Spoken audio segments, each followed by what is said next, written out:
This is a test of the emergency alert system originating from the Michigan State Police State Emergency Operations Center in Lansing.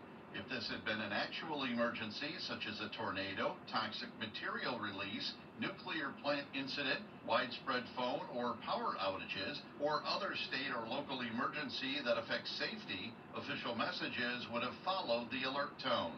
This test is presented in conjunction with Michigan Severe Weather Awareness Week. Severe weather can strike at any time. It is important to be prepared to act when the sirens sound and or alerts are issued. For preparedness information and materials, visit michigan.gov/MI-READY. This concludes this test of the emergency alert system.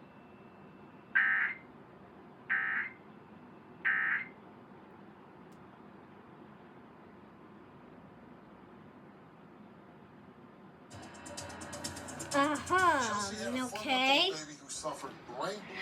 Test of the emergency alert system, Lansing, Michigan.